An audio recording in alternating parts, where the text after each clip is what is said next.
ஏன் டல்லாவே இருக்கீங்க? ஏதாவது பிரச்சனையா? எங்க வீட்டுக்காருக்கு வேற வேலை போயிடுச்சு. அவர் செஞ்சு இந்த ஹோட்டல வேற மூடிட்டாங்க. இந்த வயசுக்கு மேல எங்க போய் வேலை செய்யறதுன்னு தெரியாம புலம்புறாரு. சிலிண்டர் பிரச்சனையால ஹோட்டல் மூடி இருப்பாங்க. அதெல்லாம் இன்னும் ஒரு வாரத்துல சரியாயிடும் பாருங்க.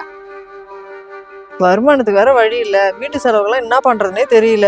நீங்களே யோசிச்சு பாருங்களேன். வேலை செய்யறவங்க கஷ்டப்படுறதுக்குள்ள முதல் போட்டவங்க எவ்வளவு கஷ்டப்படுவாங்க. ஏதாவது வழி இருக்கும். ஒரு வாரத்துல அவங்களே கூப்பிடுவாங்க பாருங்க.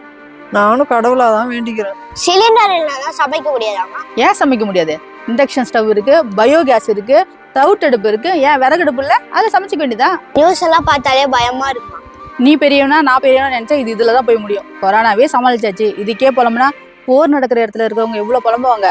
இதெல்லாம் கொஞ்சம் நாள் சரியாயிடும்பா. ஆண்டி, நான் உள்ள போய் வெயிட் பண்றேன்.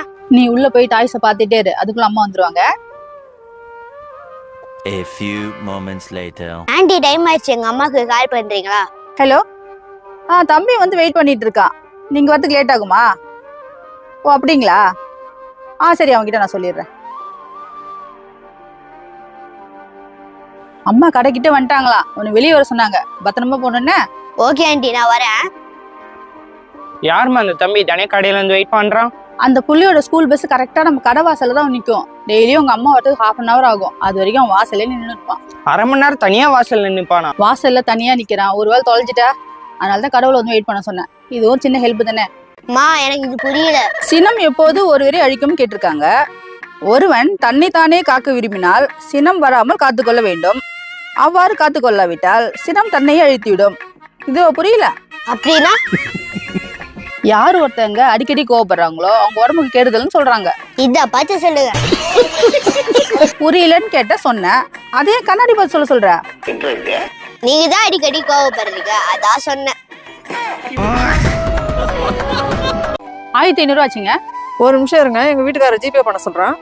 QR கோடு டேபிள்ல வச்சிருக்கேன் பாருங்க. அதை போட்டோ எடுத்து அனுப்புங்க. அப்பதான் எனக்கு வாய்ஸ் மெசேஜ் வரும். The number you are calling is currently switched off. இது அப்படியே வைங்க. அவர் போன் சுவிட்ச் ஆஃப்ல இருக்குது. நான் அம்மா வீட்டுக்கு தான் போறேன். வரக்குள்ள வந்து வாங்கிக்கிறேன். சரி. காசே இல்லாம எப்படிமா கடைக்கு வராங்க? காசெல்லாம் இல்லாம இல்லப்பா. அவங்க கிட்ட காசு தர மாட்டாங்க. யூஸ்வலா வர ரெகுலர் கஸ்டமர் தான். அவங்க பொருள் எடுப்பாங்க. அப்புறம் அவங்க வீட்டுக்காருக்கு கால் பண்ணுவாங்க. அப்புறம் அவங்க வீட்டுக்காரர் இதையா வாங்கின அதையா வாங்கின 1008 கேள்வி கேட்பாரு. அதுக்கப்புறம் காசு போடுவார். பாவமா அவங்க.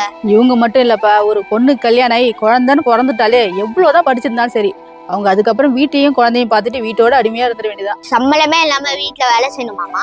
இது கூட பரவாயில்லப்பா. எந்த குழந்தைக்காக இத்தனை கொடுமையை அனுபவிக்கிறாங்களோ அதே குழந்தை வளர்ந்து பெரியனோடனே நீ எனக்காக என்ன பண்ணிட்ட அப்படின்னு கேட்கலதான் ஒவ்வொரு அம்மா மனசும் உடைஞ்சு போயிடும்.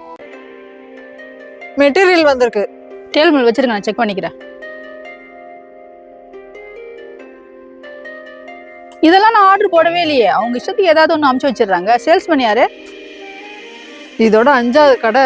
போற இடத்துலலாம் இதான் சொல்றாங்க. சேல்ஸ்மேன் எதையே ஒன்று போட்டு விட்டுறாரு. நாங்க தான் பதில் சொல்ல வேண்டியதா இருக்கு. இதை மட்டும் நான் வாங்கி வச்சேன்னு வச்சுக்கோங்க, கிரெடிட் நோட் போட்டு அதை மாத்தி வாங்குறதுக்குள்ள போதும் ஆயிடும். உங்க மேல தப்பு இல்ல, எல்லாம் அவங்கள சொல்லணும். நான் வரேன். எல்லாம் இந்த சேல்ஸ்மேனால வந்து இல்லவா? அப்படின்னு சொல்ல முடியாதுப்பா. டார்கெட்னு சேல்ஸ்மேனை போட்டு டார்ச்சர் பண்ணா அவங்க மட்டும் என்ன பண்ணுவாங்க பாவம். மெட்டீரியல் வாங்கக்குள்ள நம்ம தான் கவனமா இருக்கணும்.